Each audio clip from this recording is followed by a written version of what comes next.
नमस्कार दोस्तों, स्वागत है आपका मेरे चैनल एनसीईआरटी विथ रजनी में। पिछले वीडियो में हमने क्लास 6 के 6 चैप्टर को पढ़ा था। आज के वीडियो में उस चैप्टर को हम कंप्लीट कर लेंगे। तो चलिए दोस्तों स्टार्ट करते हैं बिना देरी किए।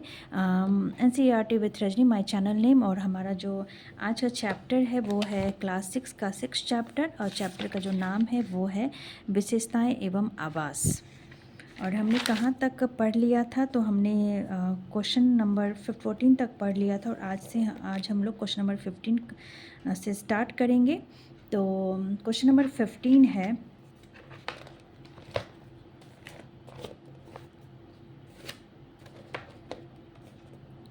निम्नलिखित में से असत्य कथन की पहचान करें। पहला है, बहुत से समुद्री जीव की शरीर धारा रेखीय होता है। मछली का शरीर धारा रेखीय होता है।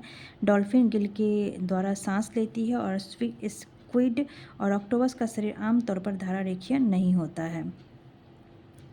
तो असत्य कथन जो है इसमें बताया गया है ऑप्शन सी, यानी कि डॉल्फिन गिल के द्वारा सांस लेती है, यह गलत है। तो एक बार हम लोग देख लेते हैं कि इसके बारे में क्या क्या बताया गया है। समुद्र में रहने के लिए मछली के अनुकूलन के विषय में हम चर्चा करते हैं। दूसरे, बहुत से समुद्री जीवों का शरीर भी धारा रेखीय होता है, जिससे वह जल में सुगमता से चल सकते हैं। स्क्विड और ऑक्टोपस जैसे कुछ अन्य समुद्री जीवों का शरीर आमतौर पर धारा रेखीय नहीं होता है। तो ये सही आंसर है। जब वे समुद्र की गहराइयों में तलहटी में रहते हैं और अपनी आने वाले शिकार को पकड़ते हैं। जब वे जल में चलते हैं तो अपने शरीर को धारा रखिए बना लेते हैं। जल में श्वास लेने के लिए गिल या क्लोम होते हैं। डॉल्फिन एवं व्हेल जैसे कुछ जंतुओं में गिल नहीं होते हैं, यानी कि यह भी गलत आंसर। डॉल्फिन के में गिल नहीं होते हैं। ये सिर पर स्थित नासा द्वार अथवा वात छिद्रों द्वारा श्वास लेते हैं। ये जल में लंबे समय तक बिना श्वास के भी रह सकते हैं। ये समय समय पर समुद्री सतह पर आकर श्वास छिद्रों से जल बाहर निकालते हैं और एवं श्वास द्वारा स्वच्छ वायु अंदर भरते हैं। तो आई होप आप लोग समझ गए होंगे कि इसके बारे में क्या समझाया गया है। क्वेश्चन नंबर 16 है कि निम्नलिखित में से कौन सा जलीय जीव जल में लंबे समय तक बिना सांस लिए रह सकता है। तो अभी जस्ट हमने पढ़ा है कि डॉल्फिन जो है वो, डॉल्फिन और व्हेल जैसी जो अन्य मछलियाँ होती है वो काफ़ी समय तक यानी लंबे समय तक बिना सांस लिए रह सकती है। तो इसका आंसर हो जाएगा ऑप्शन सी, डॉल्फिन।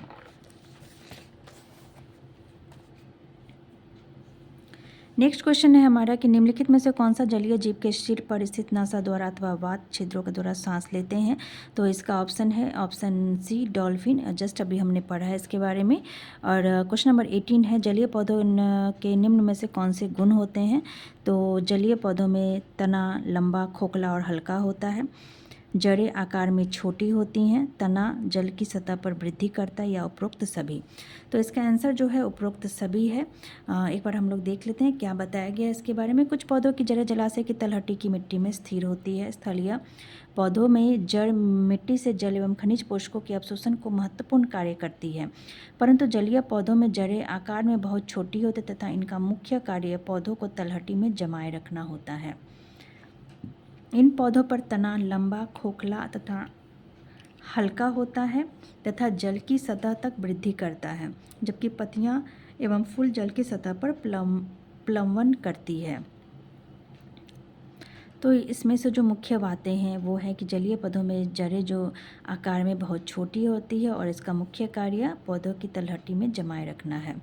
पौधों को तलहटी में जमाए रखना है, और इन पौधों का तना लंबा, खोखला और हल्का होता है तथा जल की सतह पर वृद्धि करता है। नेक्स्ट क्वेश्चन है हमारा, निम्नलिखित में से असत्य कथन की पहचान करें। पहला है, सजीवों को उसके अंदर होने वाले अन्य जैव प्रक्रमों के लिए ऊर्जा की आवश्यकता होती है। सही है। भोजन सजीवों को उसके वृद्धि के लिए आवश्यक ऊर्जा प्रदान करती है, ये भी सही है। केचुआ नासा मार्ग के द्वारा सांस लेता है। आई थिंक ये गलत आंसर है, और डी है, इनमें से कोई नहीं। एक बार हम लोग इसका जो आंसर है, आंसर सी दिया है कि केचुआ नासा मार्ग के द्वारा सांस लेता है, यह एक असत्य कथन है। तो एक बार हम लोग इसका डिटेल पढ़ लेते हैं। केचुआ अपनी नम्र त्वचा के माध्यम से श्वसन करता है, न कि नासा मार्ग से। उनकी त्वचा पतली होती है, उनमें रक्त कोशिकाएं प्रचुर मात्रा में होती है, जिससे गैसों का आदान प्रदान होता है और इस प्रक्रिया को त्वचीय श्वसन कहते हैं। भोजन सजीवों को उसके वृद्धि के लिए आवश्यक ऊर्जा प्रदान करता है और सजीवों को उसके अंदर होने वाले अन्य जैव प्रक्रमों के लिए भी ऊर्जा की आवश्यकता होती है। निम्नलिखित में से कौन से सजीव के गुण नहीं हैं? तो श्वसन गुण है, भोजन की आवश्यकता नहीं होती, यही गुण नहीं है। उत्सर्जन, प्रजनन सभी, यानी कि श्वसन, उत्सर्जन और प्रजनन यह मानव सजीवों के गुण होते हैं, परंतु भोजन की आवश्यकता नहीं होती। भोजन की आवश्यकता तो सबको होती है, अतः यह गुण नहीं है। नेक्स्ट क्वेश्चन है 21। पौधे अपना भोजन निम्न क्रिया द्वारा स्वयं बना लेते हैं। तो सबको पता है, प्रकाश संश्लेषण के द्वारा पौधे अपना भोजन स्वयं बनाते हैं। क्वेश्चन नंबर 22 है, निम्नलिखित में से किस पौधे की पत्तियां छूने पर अचानक सिकुड़ जाती है? तो सबको बचपन से पता है कि छुई को जब भी हम छूते हैं तो वो सिकुड़ जाती है। यानी कि हम लोग को मम्मा लोग बताती थी कि उसे शर्म आती है, जैसे ही टच करो वो अपने आप को छुपा लेती है। तो इसके बारे में एक बार डिटेल में पढ़ते हैं कि क्या बताया गया है। कुछ पौधों के पुष्प केवल रात्रि के समय ही खिलते हैं, कुछ पौधों के पुष्प सूर्यास्त के बाद बंद हो जाते हैं। छुई मुई गुल मेहंदी के पौधों की पत्तियां छूने पर अचानक मुरझा ये सिकुड़ जाती है, या पौधों के उद्दीपन के प्रति अनुक्रिया के उदाहरण है। ठीक है दोस्तों, जो छुई मुई का जो पौधा जिसे हम गुल मेहंदी भी कहते हैं, उसकी पत्तियां छूने पर अचानक मुरझा जाती है। यह क्या ऐसी क्रिया क्या कहलाती है? तो यह पौधों में उद्दीपन के प्रति अनुक्रिया कहलाती है, का एक उदाहरण है। क्वेश्चन नंबर 23 है कि पौधे के प्रजनन के बारे में सही कथन नहीं है। बहुत से पौधे बीजों द्वारा प्रजनन करते हैं। कुछ पौधे बीज के अतिरिक्त अपने कायिक भागों द्वारा भी नए पौधे उत्पन्न करते हैं। इसका आंसर है दोनों कथन, यानी कि दोनों ही कथन सही नहीं है। जंतुओं द्वारा पौधों में भी प्रजनन के भिन्न भिन्न तरीके हैं। बहुत से पौधे बीजों द्वारा प्रजनन करते हैं। पौधे बीज द्वारा उत्पादित होते हैं तथा उन्हें अंकुरित करके नए पौधे उगा सकते हैं। कुछ पौधे बीज के अतिरिक्त अपने कायिक भागों द्वारा भी नए पौधे उत्पन्न कर सकते हैं। उदाहरण, आलू के कलिका वाले भाग से नया पौधा बनता है। यानी कि इसमें जो ऑप्शन बी दिया गया है, इसमें तो हमें गलत आंसर को चुनना है, यानी कि सही नहीं है। तो ये दोनों ही कथन सही हैं। तो इसमें जो हम ऑप्शन मानेंगे वो शायद हम ऑप्शन सी को मानेंगे, न ही एक नहीं दो, नहीं एक नहीं या फिर नहीं दो, मतलब कि दोनों में से कोई भी कथन सही नहीं है, ये बोलेंगे।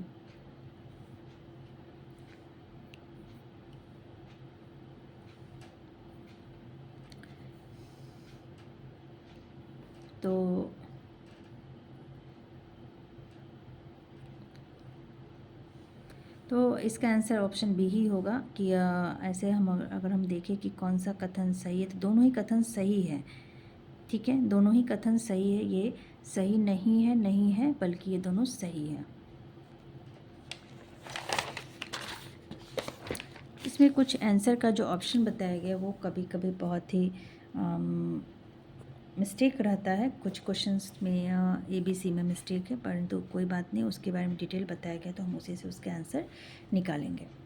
तो क्वेश्चन नंबर 24 है, गेहूं की बोरी में हाथ रखने पर कुछ गर्मी का अनुभव होता है, क्यों?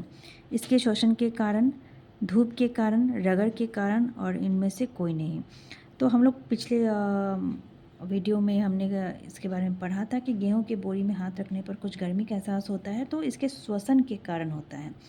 यह भी सांस लेते हैं, इसी वजह से गर्मी का एहसास होता है।